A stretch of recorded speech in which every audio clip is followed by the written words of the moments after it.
Om Namo Bhagavate Vasudevaya.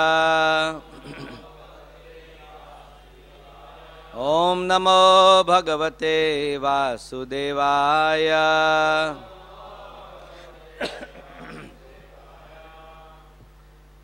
Reading from Canto 10, Chapter 52, Text 42.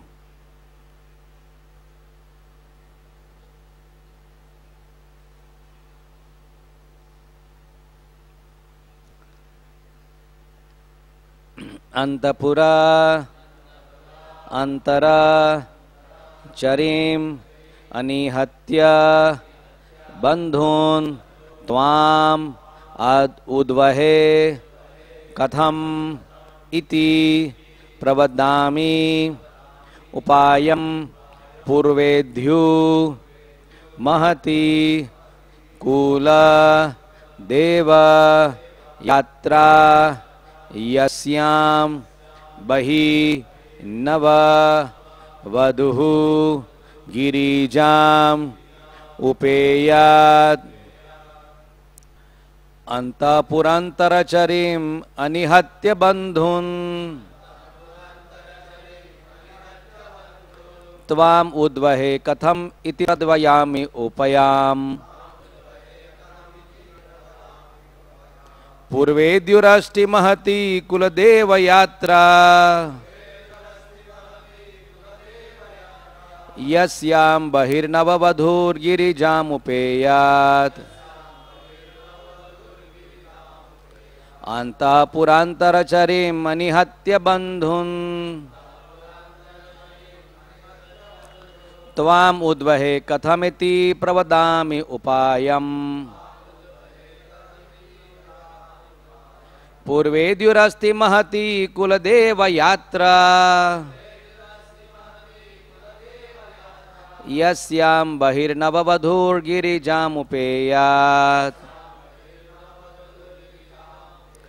Antah Purantaracharim Anihatya Bandhun Tvam Udvahe Kathamiti Pravadami Upayam Purvedyurasti Mahati Kuladeva Yatra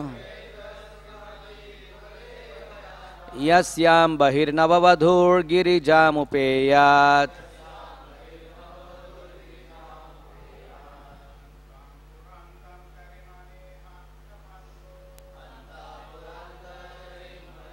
Bandhun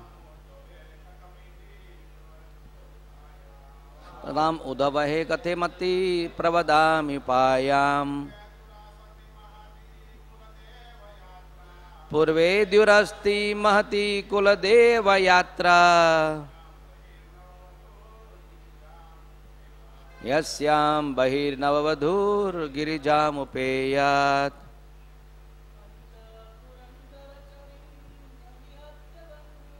Antah Purantaracharim Anihatya Bandhun Tvam Udvahe Kathamiti Pravadami Payam Purvedyurasti Mahati Kuladeva Yatra Yasyam Bahirnavavadhur Girijam Upeyat. Ladies, Antah Purantarachari Manihatya Bandhun Tvam Udvahe Kathamiti Purvadami Upayam Purvedyurasti Mahati Kuladeva Yatra Jasyam Bahir Navavadhur Girijam Upeyat. Antahapura, the women's quarters of the palace. Antara, within. Charim, moving. Anihatya, without killing. Bandhun, your relatives. Tvam, you. Udvahe, I shall carry away. Katham, how. Iti, saying such words, Pravadami, I shall explain, Upayam, a means, Purvedyu, on the day before, Asti, there is, Mahati, large, Kula, of the royal family, Deva, for the presiding deity, Yatra, a ceremonial procession, Yasyam, in which Bahi, outside, Nava, new, Vadhu, the bride, Girijam, goddess Girija, Ambika, Upayat, approaches.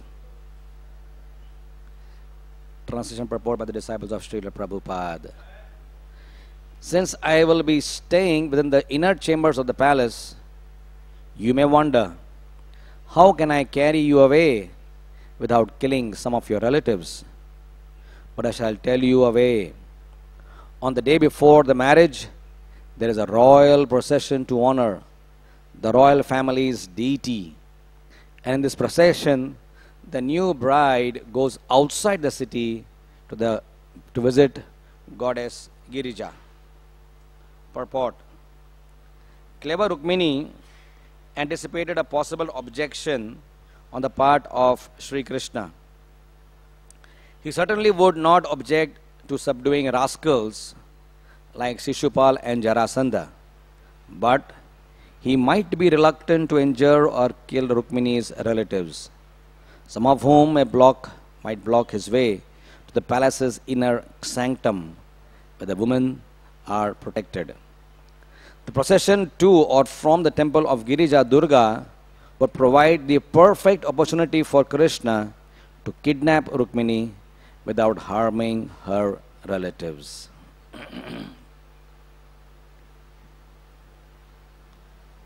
Om Jnanatimirandhasya Jnananjana Shalakaya Chakshurun Militam Yena Tasmai Sri Guruve Namaha.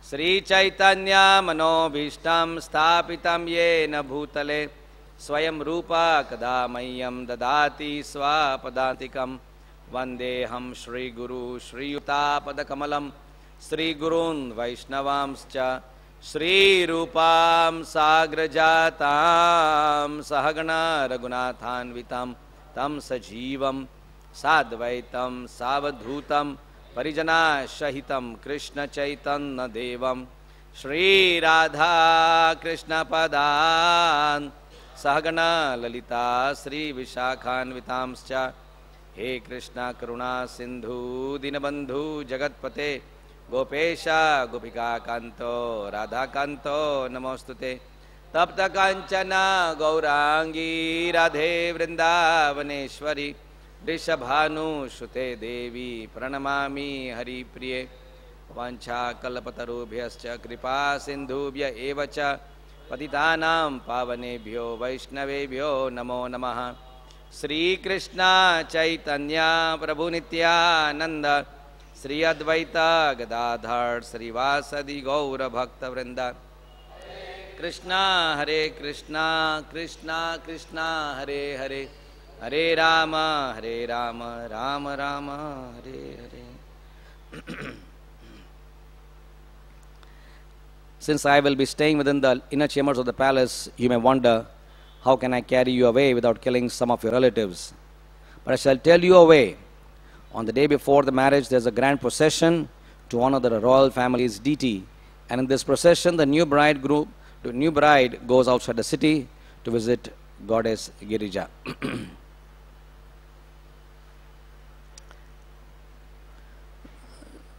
It is beautiful to see how Mother Rukmini is conceiving this very, very beautiful plan. She has figured out everything, all the details required for this operation of kidnapping her. So that's why the word used is clever. It's clever Rukmini. That she is not just sentimentally attached to Krishna and then say, you figure it out, it's your problem, I belong to you now, you just do the needful. when you conceive of a plan in Krishna consciousness, it is not that we just, we have to think about the details of how to work it out. One has to be clever. A devotee is a clever person. In fact, a devotee is not just clever, but he is called as Daksha. He is adept in doing whatever is required in the path of devotional service. The sense of intelligence, organization, determination. We can remember at this point how one day Prabhupada was in the middle of the night in Vrindavan, and then suddenly he called for Giriraj Swami, and it was way into the night, and then Prabhupada and the Giriraj Swami came to Prabhupada, said, Prabhupada, yes, how can I serve you? I said, Giriraj, how will the movement continue? So he said, Prabhupada, by your grace, the books are there, the devotees are there, the temples are there, your example, like that. He gave what appeared to be the most important reasons why the movement could continue in the future. And that was all true. Prabhupada said, yes. He said 2 words, intelligence and organization. Right? 2 words he said. So, that is intelligence. So Rukmini also here is very intelligent. A great devotee of the Lord is having this special thing, intelligence. How to really work out Krishna's plan in this world. Krishna has a plan. The Acharyas have a plan. Mahaprabhu, Nityananda Prabhu have a plan. They all have a plan. We don't have a plan, but they have a plan. They have a plan, and the plan is very clear. It's an open secret that they want to flood the world with Krishna consciousness. And flood the world and take as many people in this large net, they are thrown into this ocean of this world. As many fish can be caught, like that. Those who are fed up of this fish of the material existence, the ocean of material existence, can be salvaged and taken back to the kingdom of God. So the plan is very, very clear. But how to really execute that plan, that is something with the Acharyas and the great souls, Uttamadhikaris. It is left to their individualistic thinking, individualistic understanding and approach, and their intelligence how to really execute that. And they conceive it, they plan it, they describe it, and their followers take it from there and then take it further. So that's the way how the parampara really works. That's how the whole thing happens from top to down, how the message gets disseminated down the line and percolates deep into the societies, towns and villages of the world. Right? So Prabhupada was very clear. Prabhupada was extremely clever in this regard. Right? He knew how to really do things. Prabhupada's cleverness is so a wonderful topic to think and discuss about. How clever he was. Mr. Nair, he brought, he was, as you know, he was demonically against Prabhupada's, and Prabhupada had this plot of land which he wanted to build Radha Ras Bihari temple there. And this Nair was a very, very demoniac person who was trying to cheat Prabhupada of lakhs and lakhs of rupees at that time in the 70s, and today it would have meant multiple of crores of rupees. And Prabhupada was going to be a fighter here. So Prabhupada had called for a meeting with Mr. Nair because he wanted to discuss some details of the actual deal which was, stuck somewhere. So then this Mr. Nair figured out that Prabhupada is a very powerful person.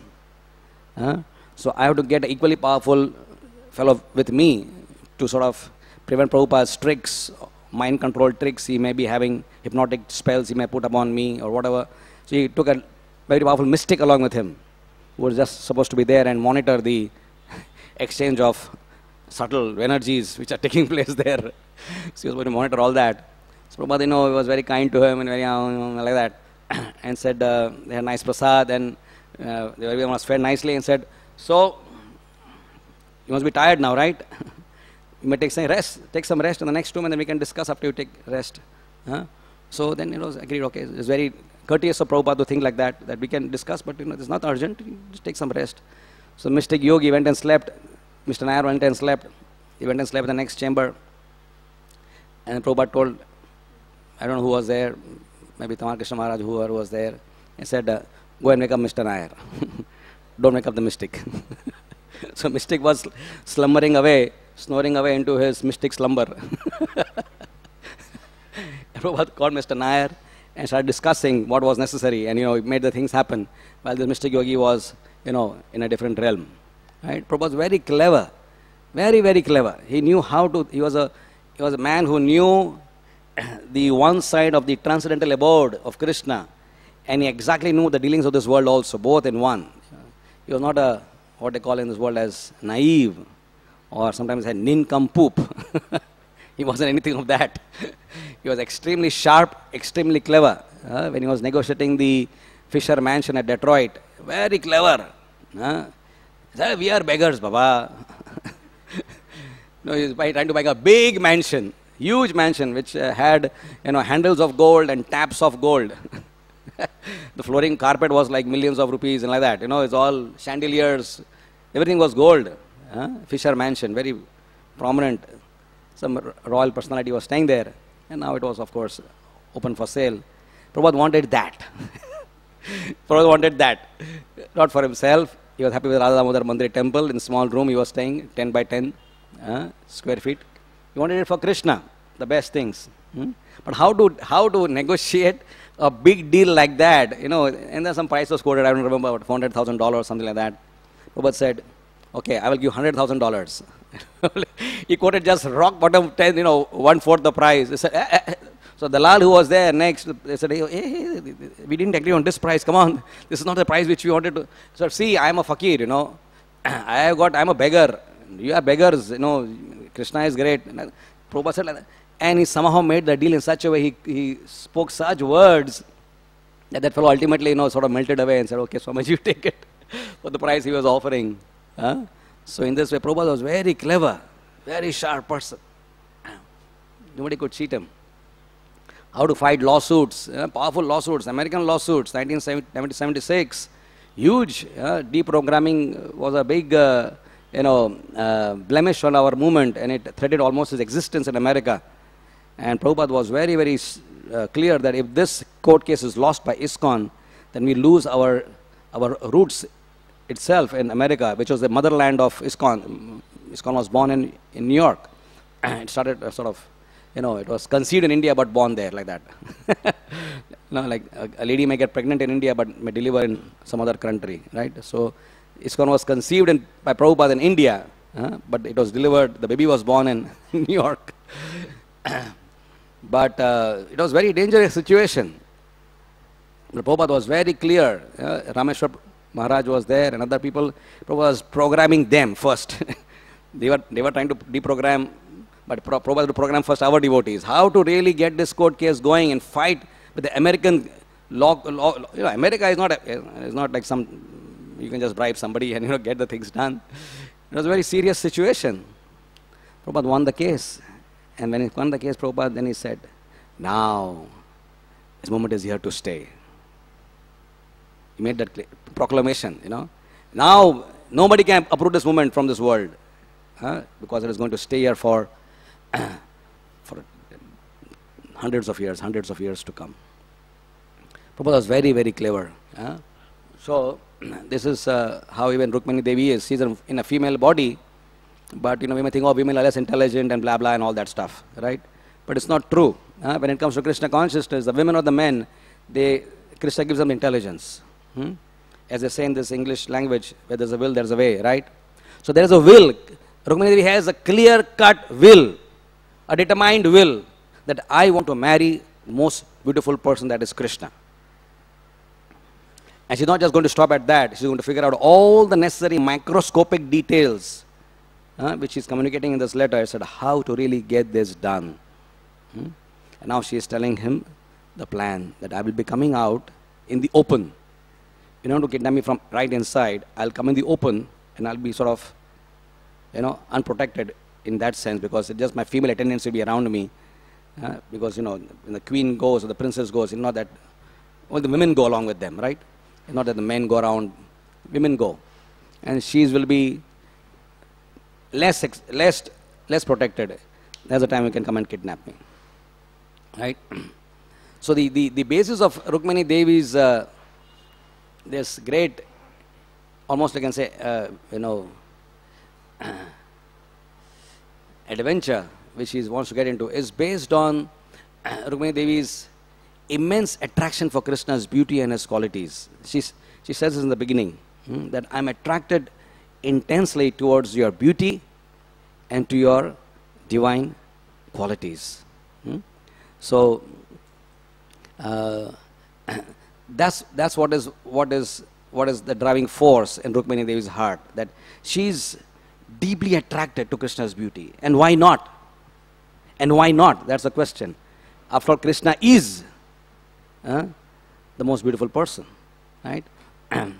Now we also have, all of us in this world, whether we are brahmacharis, grihasthas, these, that, anybody, village man, city man, metropolis, this, that, America, New York, Japan, wherever, everyone has an eye for beauty, is it not? No matter what rank of society we come in, from what, whether child or adult, man, woman, any background, we all have intrinsically within us built an eye for beauty. No one is attracted to ugly things. No one has an eye for ugly things. Oh, this is very ugly. We won't be attracted to beauty, to beautiful things. A child is attracted to a beautiful toy. Ah, beautiful. You don't see a colorful toy which moves around and makes some sound. Ah, it's attracted. You want to catch it. So we all have an eye for beauty. The whole department in this world, one of the biggest businesses in this world, among many other businesses, is the business of tourism, right? And the whole tourism department of all the countries of the world is based on the perception of a person's desire for enjoying beauty, right? He goes to Kerala or Switzerland or Niagara Falls or this and that. Wherever he goes in the world, they show all these pictures, all landscapes and mountains and greenery and trees and boating, all that. Oh, go here, come here, come here. Malaysia, come Mauritius, come here. Oh, the ocean beach, green colored waters, blue waters. You go to Mauritius like that, it's beautiful. We see here water also, Arabian Sea. You don't get so attracted, hardly anyone goes there. We just come from Grant Road station, take a right turn, come here, see Krishna, and then you go. Hardly anyone goes to the beach. But the whole world comes to Mauritius to see the beach. Oh, blue colored water. And as you go into the waters, you find shades of blue. And the bank of the shore, there will be different color, turquoise blue and what they call different colors. Different blue shade will come. Sea green, blue green, sea blue, and all sorts of variety of colors. So like that, everyone has eye for beauty. Very natural. Very natural for everyone's mind and soul to get attracted to beautiful things, beautiful people. A handsome young man, beautiful young lady, a nice object, a nice building, gardens, attraction. The question is, where does beauty come from? What is the ugam sthan of this beauty? Where does it come from? This is a scientific brain. A scientific brain is a brain which tries to figure out the source of everything. The biggest science in the world is, what is the source of creation? Where does all this stuff come from? This huge universe we are seeing outside, this galaxies and all, such an expansive world, where does it come from? They may have their theories, Big Bang, all that stuff, but the quest is to know, where do these things come from? That's a scientific person. The Ganga is flowing. Ganga is flowing from the mountains, the Himalayas. Figure out, where is this water coming from? So they go up. Trace it. Oh, it comes from Gangotri. No, not Gangotri. Go up. Gomukh. After Gomukh, you don't see any source of the Gomukh. There's a max you can go backward. So no, but there where the material sense perception stops, the spiritualists take over. So no, it doesn't come from the Gomukh. You are wrong. She comes from the heavenly planets, my dear. Really? Oh, it's explained. She comes from heavenly planets, comes on the earth, and it doesn't stop at the earth. She flows down again, Ganga Sagar, and she goes down. Bhagavati, she goes down in the lower planets. But again, the spiritualists say, no. It is not coming from the heavenly planets. That is just, she's flowing there, but she doesn't come from there. Where does she come from? Oh, she comes from the causal ocean. Oh, really? Causal ocean. That's still tracing it to its source. Huh? Causal ocean does no, actually not causal ocean. It is actually the water which has been bathing the lotus feet of Vamanadev. Oh, really? Okay. So how did it come inside, this water? Huh? So said Vamanadev, he expanded his size to the size of the universe. So now we have to figure out something, we have to expand our frog-like brains now. Okay. Vamanadev, as big as this universe, not as big as this planet, but as big as the universe. And then his lotus feet. Now the lotus feet is like a huge lotus, and that lotus feet is cracking the coverings of the universe. And Brahma from the Satya Loka is now, from his Kamandalu, washing. Oh, the lotus feet has now come to Satya Loka. You can see that Satya Loka is now brilliant by the toenails of the effulgence of Vamanadev, and he's going to bathe it now. But in the process, Vamanadev happened to crack the universe. And 3 drops came from the causal ocean. It's just outside the universe. The universe is floating. Probably like a football floats on the, on the ocean. Football, you put a million footballs in the ocean. How will they look like, right?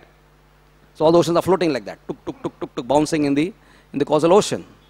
Causal ocean is so huge, and there are all these footballs, bouncing in there.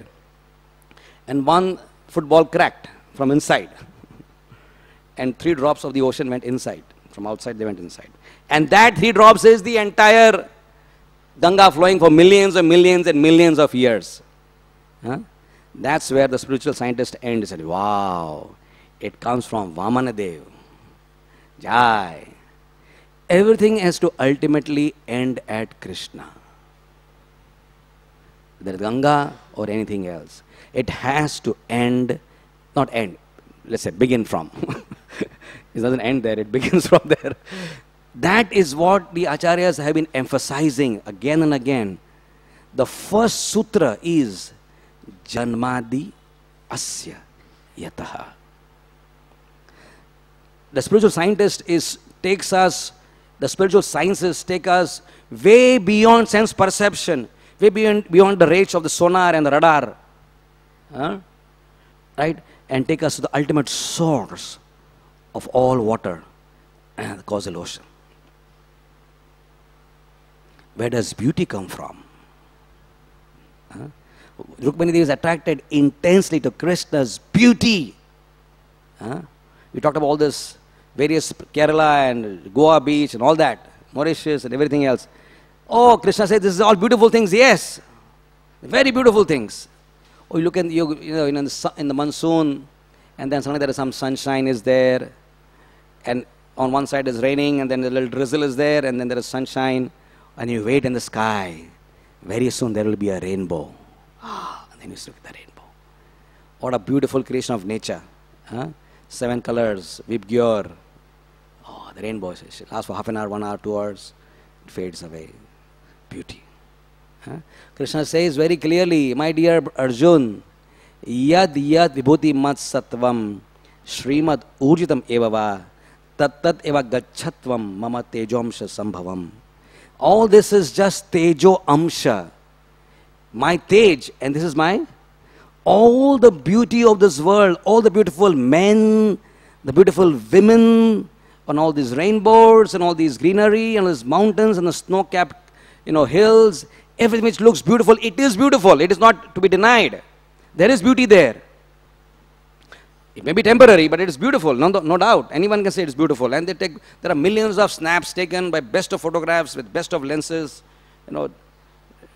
right?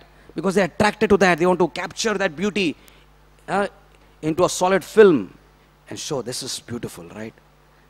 It is beautiful. But Krishna is saying, Mama Tejo Amsha. People have not seen the beauties of the heavenly worlds. Oh, now you go beyond. This is not so beautiful. You go to the valleys and all this. Oh, nice. You go to the heavenly planets. How beautiful they are. Demigods. The demigods, they also have their picnics. They also have their outings. where they enjoy. They don't come to the material world, to Kerala. They don't come to Gorai beach to enjoy their picnics. They have got beautiful places over there. Alkapuri and Nandanan gardens are there. Most beautiful. We can't imagine what corals and rubies. Now we have in this world, we have to decorate for a marriage party. Then there's a tree, and then for you to put colored bulbs there on the tree, and the tree looks colored. Blue, green, and they keep on twing, twing, twing, twing like that. You put some motor there, twing, twing, twing, twing, and it goes on twing, twing like that. Of course, we use some of those techniques here in Shrad Purnima to purify Krishna's pastimes. But there in the trees in the heavenly worlds, they're naturally luminous. There are no bulbs, there are no electric currents there, no wires, from Indra's court, all. Indra's got a big electric powerhouse, all the plugs are there and everything is beautified from it. Everything is naturally beautiful. The roads, the pavements, naturally beautiful. Intoxicating, and the aromatic air is fragrant. No bad smell, no dustbins, open dustbins, nothing. All this from the heavenly worlds. And all beautiful apsaras are there. But apsaras, however beautiful they may be to our rishis and sages and to all of us, is supposed to be insignificant beauty as compared to Parvati Devi. The Parvati Devi is exceedingly beautiful. And how many demons coveted her? Bhasmasura and so many others, they coveted her because she is so charming and beautiful. And yet, with that unlimited charming beauty, millions of times more than the apsaras, she fades away in beauty when compared to the Lakshmis in the Vaikuntha planets. She fades. She doesn't compare in her beauty. That's how beautiful the queens of Vaikuntha Loka are. And these Vaikuntha queens are supposed to be, now we know we are again a frog in the well beauty understanding. We cannot go beyond, we cannot understand. For us, these ordinary girls, they agitate our minds, because our level of beauty appreciation is so shallow, so insignificant, so superficial. We have no understanding of beauty at all, practically. So something just stupid, stupidly beautiful attracts us. Because we don't know what is real beauty. And then the gopis of Vrindavan, how much beautiful they are. Among all of them, Srimati Radharani. But she ultimately is Shakti. If Radharani is so beautiful, but she is Shakti, Ladini Shakti. Who's the source of Srimati Radharani? The Shaktiman. How beautiful must be Krishna. Who can even ever imagine? We can imagine Apsara's beauty also. What is Krishna's beauty? Transcendentally beautiful personality. His toenails, his hair, his teeth and his lips, the bends of his body, and his smile, and what to talk of his eyes. That is the beauty which you and I have been searching for millions of lifetimes. And having not known, having not been blessed, having been randomly wandering like a gypsy in this world, we have become so dirty, becoming attracted to this so-called beauty of this world.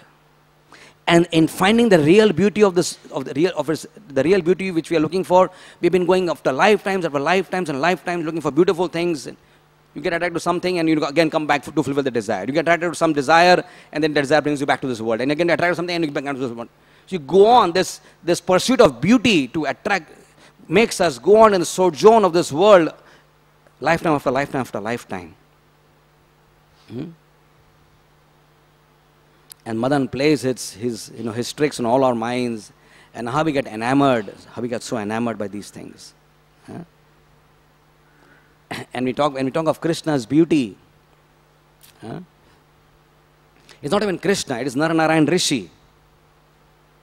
It's an expansion. They're sitting at the Badrinath, you know the story, how Indradev came with all his Kamadev and all these forces.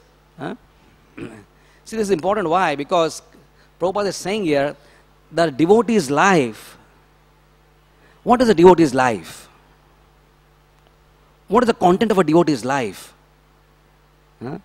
the content of a devotee's life is simply trying to understand Krishna. A materialist is trying to understand material nature and how to use it, exploit it, gain victory over it, and then have it and amass it and enjoy it. Therefore, he has to amass it, to control it, he has to understand it first. Right? But Krishna's devotees, their endless mental faculties are directed, focused towards understanding the beauty and the glory and the qualities of the all-beautiful Krishna. And that's Srimad Bhagavatam class, that's Srimad Bhagavatam literature, that's the Puranas, that's Bhagavad Gita. It's simply trying to understand Krishna. There is no other purpose in a devotee's life. There's no other purpose to any scripture ever written in the world than to understand Krishna. Vedesa sarver aham eva vedyo. The only singular purpose of any scripture ever written by Vyasadeva, or for that any sage or any rishi, is only one. Maybe there are so many topics covered. How to fight wars, how to make temples, and so many things may be there. But the actual purpose, the actual intrinsic purpose is to simply understand Krishna. And if we miss that point, all scriptural study is in vain. Is shramevahi kevalam. If we miss the point that we do not use scriptures which we have got by Prabhupada's grace, Krishna's grace, to understand Krishna, then all the study of scripture is simply a vain waste of time, energy. Prabhupada was so eager to give the world Krishna in the form of Krishna book. He wanted to give the world an exposure to this all-beautiful person, Krishna. Therefore, at third canto, he stopped. I do not know. I got paralysis, I got kidney problem, I got diabetes and heart attacks and so many things. This body may not even last till the 10th canto. He abruptly stopped. That's very significant. Why the author stopped and jumped 7 cantos. He was in a great hurry, the sense of urgency Prabhupada had. He didn't want to leave the planet before giving the planet the blessing of Krishna. His beauty and his qualities and his pastimes, which are all encapsulated in the 10th canto. He wanted to leave the world only after that. Otherwise, he would have thought himself as completely undone, a job incomplete. After he had given 44 chapters, what is that? 14 chapters, right? 14 chapters of the 10th canto. And then he reverted back, to his basic other 4th, 5th, like that. And he had given the world a lot. He had given Krishna, he had given 14 chapters. Krishna's birth, Krishna's childhood pastimes. He had given a lot. And he would have given even more if Krishna wanted him, but Krishna had his plans. Because we are all, as George Harrison says very clearly, we are all looking only for Krishna. The beauty which we are looking for is not in a man or woman or a car or a mobile or a flat, 5-bedroom or 10-bedroom. That's not what we're looking for. That's not soul is not looking for bedrooms. The soul is looking for Krishna. And therefore, once the soul has an experience of Krishna, it is only then and then alone that he will completely stop this endless futile journey looking for things of beauty in this world. Therefore, Rupa Goswami has told us that you just look at Krishna once, who is standing in three-bending form at Keshi Ghat. Once you see that form of Krishna at Keshi Ghat, then finished. You are materially dead. Your all desires are dead. We are born to relish the unending beauty of Krishna. So we want to search that Krishna in the pages of Srimad Bhagavatam. Through meditation, to prayer, and through hearing. Trace out the beauty of Krishna. That is what makes a soul actually beautiful. What makes the soul beautiful, see, when the rain falls from the sky, it hits the mountains. Mountains are filled with minerals. And the water takes along with all the minerals.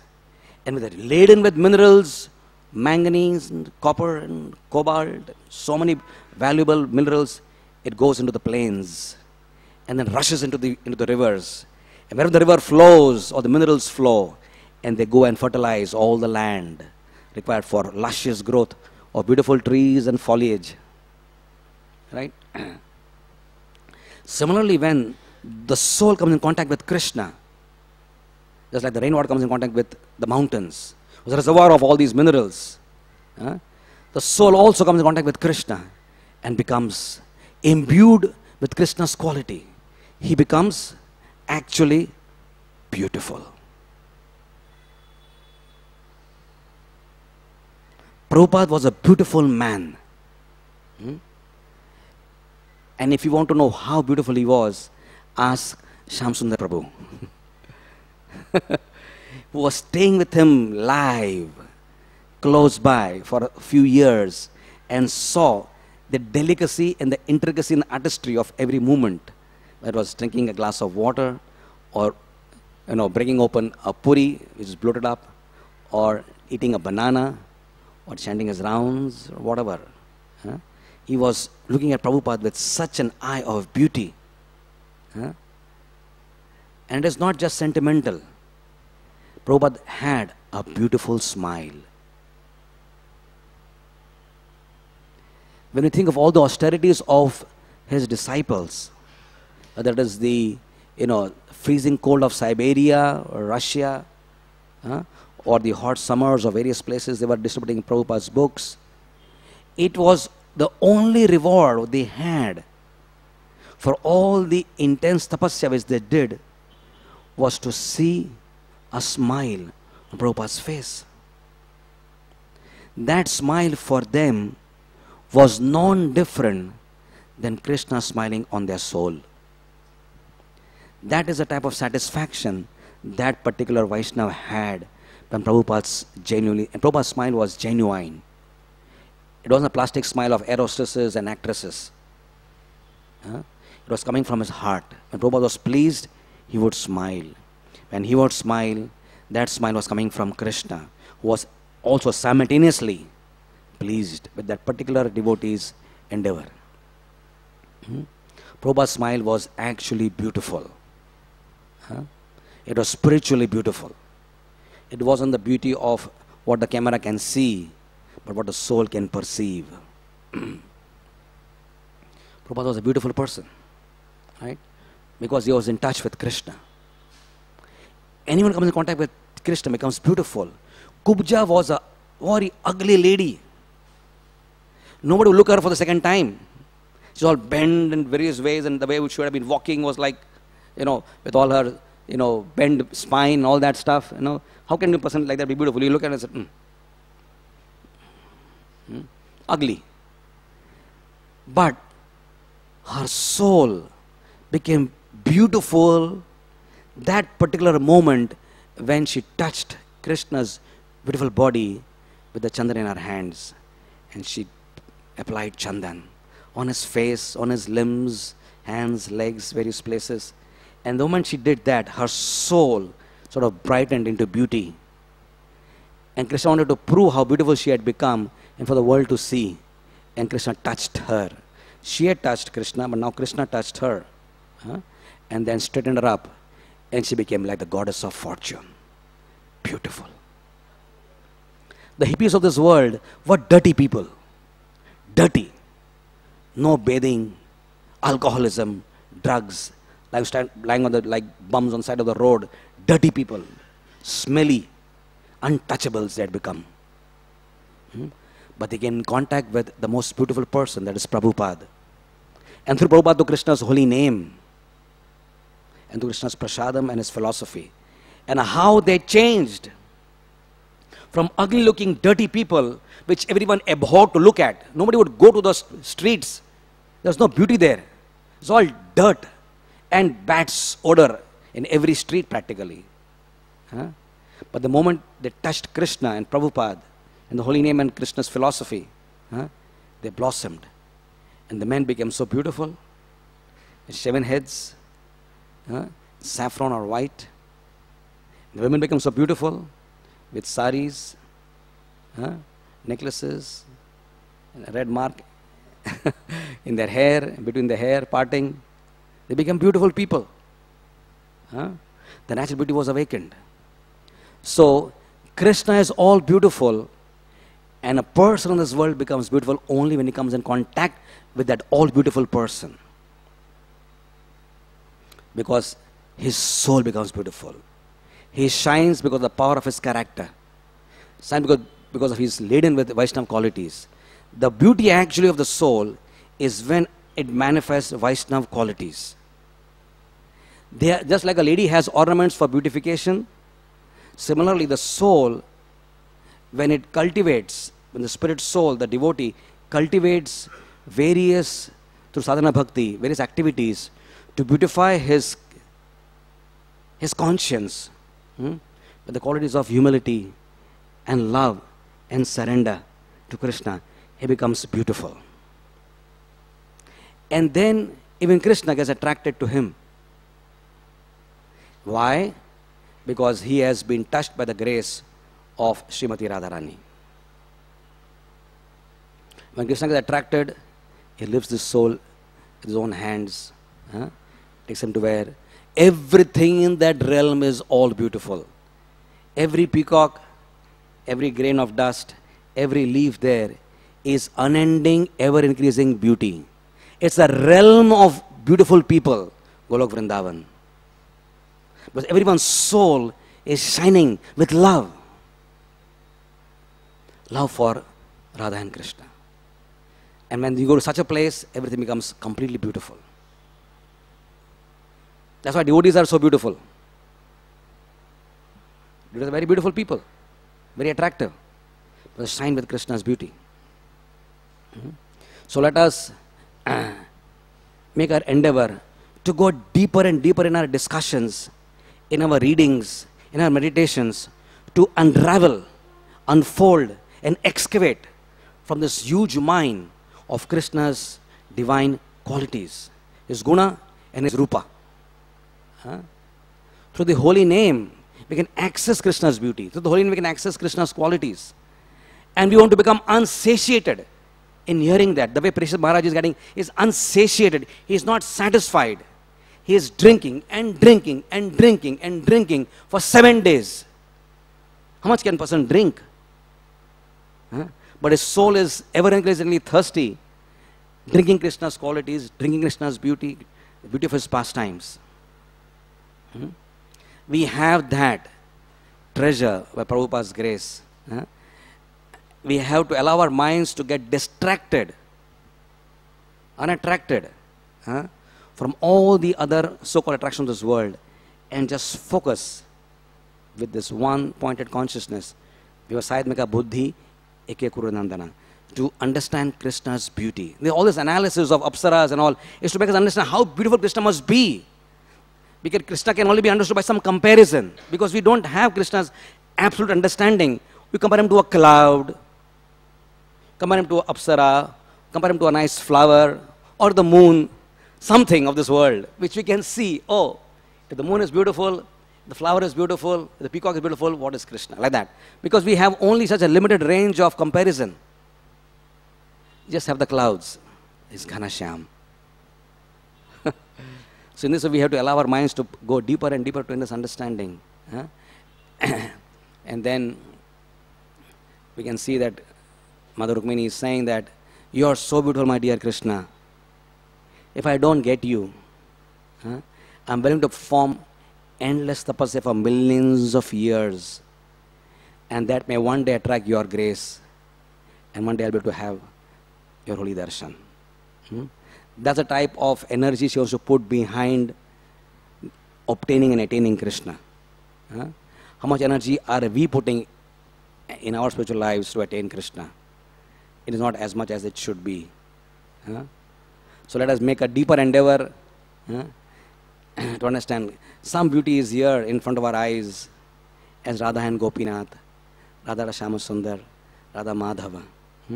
We have some glimpse of that beauty And the pujaris decorate their forms with love, with flowers and nice dresses. We have some glimpse of that beauty. But the real beauty, we'll end with a small story. Ramacharya was walking, the small story, this, what is this boy, devotee's name? Dhanwardhar Das. He was attracted to the eyes of this young lady. So attracted to the eyes of the young lady. He was mesmerized by the eyes of this lady. And when the whole world looking towards Ranganath Swami going on the palki, she looking at this lady. He cannot draw his eyes off. He was captivated. Ramacharya felt it was a very, very strange. The whole world looking at the Utsav Murti of Ranganath Swami. And this man and he felt compassion. He felt love. So I must give him a taste of what beauty actually is. Right? To the Ranganath temple and said, you want to see something beautiful? If I show something beautiful, will you give up this beauty? He made a deal with him. I said, oh yeah. If I don't think there's anything actually more beautiful than this lady's eyes. But if you tell me something more beautiful, I'll give her up and higher taste. Param Drishtva. So you wanted to give him a real higher taste. Just stick to Ranganath Swami's temple. Now so many people go to Ranganath Swami's temple. We have gone. All of us have also gone a couple times. And we have seen those eyes. Sorry to say, I did not feel the same way which this devotee must have felt. So look at these eyes.